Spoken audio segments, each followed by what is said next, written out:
Votre invité à présent dans la grande interview en direct sur Boursorama, c'est Christopher Guérin, le directeur général de Nexans. Bonjour. Bonjour David Jacob. Bon, je me disais, qu'est-ce qui le rend le plus heureux, Christopher Guérin, en tant que DG? Est-ce que c'est un contrat historique de 1,7 milliard d'euros signé le mois dernier?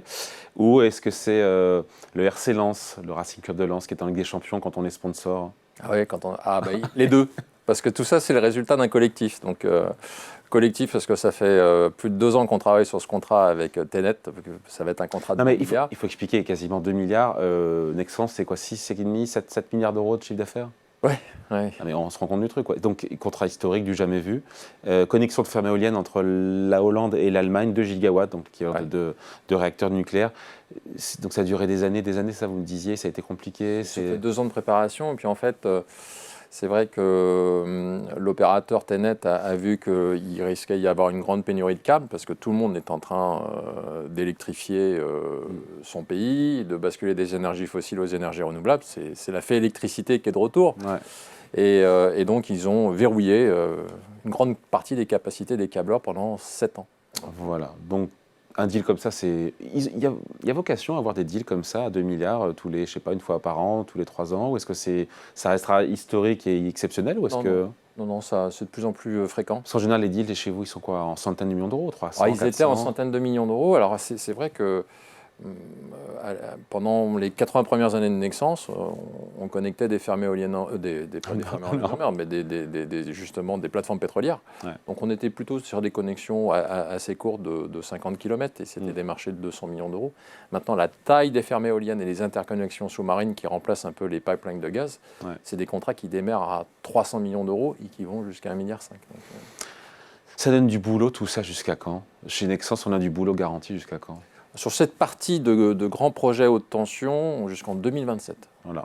Et sur le reste saturé. Et sur les commandes, là? Sur les commandes, sur le secteur du bâtiment, ça fléchit un petit peu. On est plutôt sur des environnements court terme.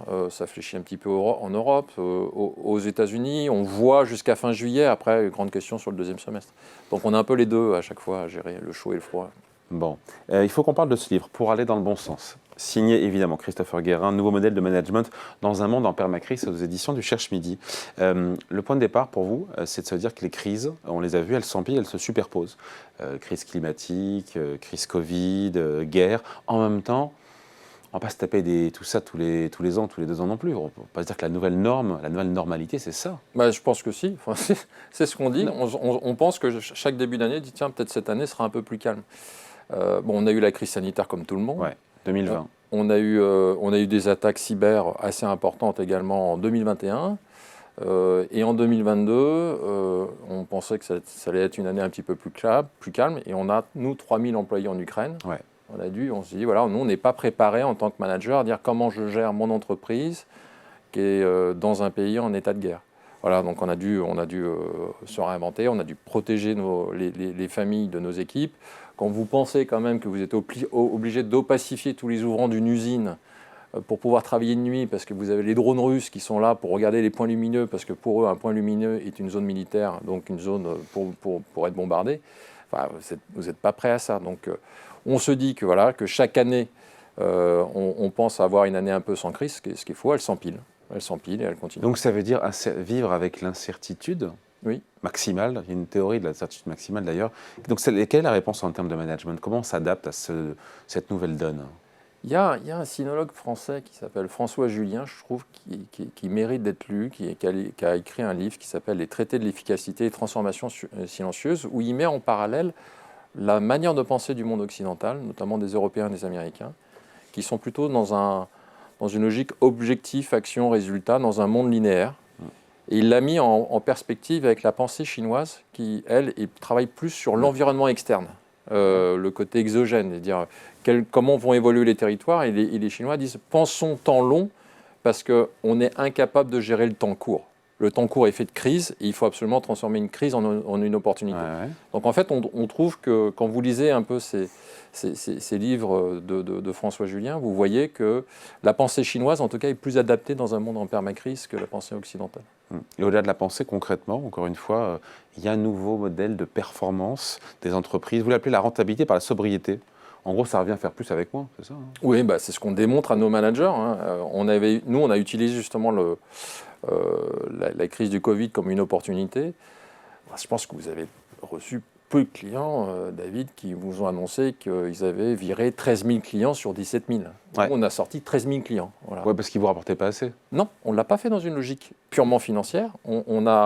Parce que chaque client apporte de la marge quelque part, on l'a fait dans une logique de coût de complexité. En fait, plus vous gérez de clients, plus vous gérez de produits, plus vous avez un coût de complexité. C'est compliqué à gérer un portefeuille. Vous avez viré fragmenté. des clients hyper rentables? On a viré des clients qui étaient hyper rentables, oui, mais qui étaient très loin de notre centre de production, à plus de 1000 km, donc qui avaient une empreinte environnementale qui était négative.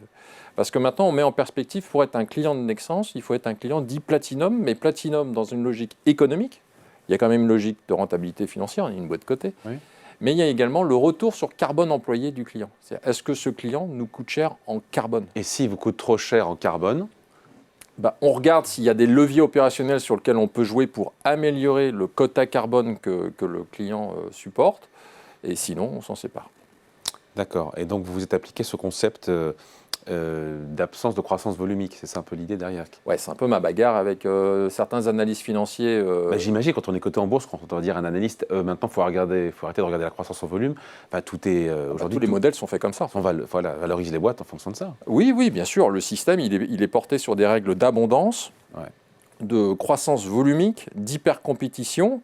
Et donc, vous vous battez contre ces paradigmes qui sont là depuis 20 ans. Mais vous, c'est plus facile parce que vous êtes sur une industrie, alors c'est même pas une niche, je ne sais pas comment il faut le qualifier, mais voilà, qui est porteuse. L'électrification, est-ce que ça peut s'appliquer à toutes les industries, hein? Alors, Virer 80% de ses clients, pardon, ça n'est pas donné à tout le monde, hein. Parce qu'on pourrait, nous, on est challengé aujourd'hui par les analystes, et vous pourriez faire beaucoup plus de croissance. Vous récupérez des très beaux clients, des très beaux contrats comme celui de Tenet signé à Berlin il y a quelques semaines. Mais je dis oui, mais en même temps, j'arrête tout un pan d'activité. Il y a des pans d'activité qui sont en empreinte carbone très défavorables que je suis en train d'arrêter. Donc vous voyez notre croissance qui tourne aux alentours de 2-3%. Et ce qui explique peut-être aussi d'ailleurs depuis sur un an, sur un an c'est 20% de baisse du titre, ça explique aussi peut-être que parce que c'est peut-être mal compris aussi par les analystes, ça? Ouais, non, c'est surtout ce qui s'est passé sur la baisse du titre, c'est que notre actionnaire principal a vendu un tiers de son capital. C'est qui? Le fonds Kinenco, un fonds chilien, a vendu un tiers de son capital en 48 heures. Donc un peu sans prévenir, nous on n'était pas au courant. Sympa. Avec un discount de 10%. Donc notre cours d'action a pris une décote de 10%. Et puis tout le monde se pose la question, va-t-il vendre les 20% restants plus tard? Donc on a un peu tanké en termes de... C'est ça aujourd'hui qui vous pénalise. C'est surtout ça qui a basculé un peu. En permacrise, on regarde son cours de bourse tous les jours? Oh bah non. Ou au contraire, justement, au contraire, on regarde, mais c'est devenu très très volatile aujourd'hui. Regardez, moi on me challenge aujourd'hui, les analystes financiers me challengent sur le chiffre d'affaires du prochain trimestre. Donc déjà, comme le chiffre d'affaires n'est pas un indicateur de performance pour moi, mais la rentabilité financière est un indicateur de performance. Vous leur expliquez ça? Vous leur dites que mon indicateur maintenant c'est ça, c'est plus le volume, c'est la rentabilité? Ça doit leur plaire. On fait même des masterclass pour tous ceux qui veulent, pour leur expliquer qu'on peut faire de la surperformance en termes de profitabilité sans croissance. Alors ils ont du mal à le comprendre parce que ça ne rentre pas dans les modèles. C'est vrai que c'est dur, on a du mal à comprendre ça. Oui, mais le coût de complexité, c'est que quand vous supprimez beaucoup de clients et beaucoup de produits et que vous vous concentrez uniquement sur le bon cholestérol de votre portefeuille, soudainement vos profits sont multipliés par 2 ou par 3. C'est exactement ce qui s'est passé chez Nexans. D'accord. Alors les investisseurs le comprennent, hein. Ça heureusement, hein. Les investisseurs qui nous suivent, ils ont compris le modèle et on arrive à avoir des discussions profondes avec tous les investisseurs qui couvrent Nexans. Comment la sobriété, comment on peut expliquer que, selon vous, toi c'est votre thèse, ça peut être un moteur de performance? Dans tous les cas... Parce qu'il y a quand même un côté gestion de pénurie, quoi. C'est le mot. Vous savez le bouquin de Patrick Artus, là, qui est le passage de l'ère de l'abondance à l'ère de la rareté. Oui. Nous, on a un avantage, c'est que pour conduire l'électricité, vous avez besoin de métaux. Donc, il n'y a que 3 métaux qui conduisent l'électricité. L'or, le cuivre et l'aluminium. Oh, mais l'or, on oublie, pour des raisons qu'on a compris. C'est un peu cher. Le cuivre, c'est 70% des câbles, et on sait qu'on n'aura pas assez de cuivre pour le monde entier. Parce que tout le monde est en train de s'électrifier, tout le monde est en train de basculer des énergies fossiles aux énergies renouvelables, et tout le monde est en train de repenser son réseau électrique. Donc dans tous les cas, il va y avoir une pénurie de cuivre en 2025-2026. Donc la nouvelle contrainte qu'on va mettre à beaucoup de nos clients maintenant, c'est que comme la pénurie arrive, on ne servira en tant que pénurie uniquement les clients qui sont dans une logique d'économie circulaire. Oh non. Ah bah si. Bah, on leur Non, mais explique. encore une fois, c'est pas reproductible, enfin c'est une question que je pose, hein, à l'ensemble des secteurs de l'économie. Non, non, mais on l'a Vous, c'est testé. facile pour vous parce que tout le monde s'arrache vos produits. Hein. Oui, alors c'est vrai qu'il y a, Bah un oui. momentum très, très positif, mais au moins on force un peu le trait en disant, voilà, vos déchets d'aujourd'hui, vous avez 250 000 tonnes de cuivre en France qui quittent la France tous les ans, Ouais. sous forme de déchets, qui partent en Chine, parce que les Chinois ont compris qu'il faut récupérer les déchets, il n'y aurait pas assez de métaux nouvellement extraits. Donc on leur explique à nos clients, vos déchets d'aujourd'hui, c'est votre croissance de demain. Donc nous, on sait recycler vos déchets, ramenez-nous vos déchets, et puis on Le cuivre qui est s'assurera. en France, on en fait quoi aujourd'hui? Oui, quand il est démantelé, la grande majorité part en vrac en Chine. Vous avez 2 millions de tonnes de cuivre qui quittent l'Europe tous les ans pour la Chine. Donc Donc il faut mettre une barrière à la sortie parce qu'ils vont en avoir et qu'on besoin. recycle nous-mêmes notre cuivre. C'est fondamental. Et pourquoi on le fait pas? Pas parce qu'on était dans une logique d'abondance. Il n'y avait pas de problème de matières premières auparavant. Donc là, maintenant, ça change. Et il y a une prise de conscience, selon vous, des pouvoirs publics? Oui, ça bouge. Oui, oui, ça bouge beaucoup. Là. Mais ça bouge à la vitesse de quoi? Non, c'est pas que les pouvoirs publics. Il y a un sujet d'entreprise parce que les déchets, c'est pas l'État qui génère les déchets, ce sont nos clients. Donc il faut s'assurer. Et ça coûte moins cher au final de recycler, de retraiter du cuivre que d'en acheter. Encore que le cours de la tonne a baissé, j'ai vu, hein, du cuivre. Oui, alors ça varie avec On est l'économie à 8 000, chinoise. on est à 8 000 $, on était à plus de 9 000. Hein, Oui, mais ça dépend de l'économie chinoise. Si l'économie chinoise repart à plein pot, vous allez voir qu'on va aller toucher les 12-15 000. C'est tout bénef pour Nexans d'avoir un cuivre qui cote 8 000 $ la tonne. Non, c'est parce que nous, c'est un pass-through. Donc nous, on ne fait pas de marge sur le cuivre. Donc c'est plus compliqué pour nos clients. Non, non, parce que ce soit à la hausse ou à la baisse, dans ce cas-là, nous, on ne s'en sort pas. Non, ça fait depuis des années que le secteur ne fait pas de marge sur le cuivre. Donc sur le cuivre, ça coûte plus cher de recycler, j'imagine, que d'en acheter du neuf ou pas? Je ne pense pas. Et puis maintenant, il y a une conscience environnementale. Je reviens du Chili. J'ai été voir la plus grosse mine de cuivre au monde, 5000 km de tunnels d'extraction de cuivre. Il faut savoir que pour extraire du cuivre tous les jours, c'est 1000 tonnes de roches extraites, 5000 litres d'eau consommée pour 9 kg de cuivre. Donc Et là, on fait quoi avec 9 kg de cuivre? On ne veut pas grand-chose. Hein. Nous, on en consomme C'est-à-dire qu'en fait, 700 000 tonnes par an. Donc pour électrifier le monde, on détruit un peu la planète, on consomme de l'eau. Enfin, je veux dire, voilà, c'est quand même le bilan global. Exactement, sur c'est ce l'ensemble qu'on ne du cycle de regarde vie. pas. Ouais, c'est ce qu'on ne regarde pas. Par exemple, une voiture électrique consomme 2 fois plus de cuivre qu'une voiture thermique. Donc on comprend la pollution des voitures thermiques. Mais ce que vous ne voyez pas en aval, vous polluez énormément En amont. Voilà. Donc Ça, c'est pas dans le débat, ça. Hein.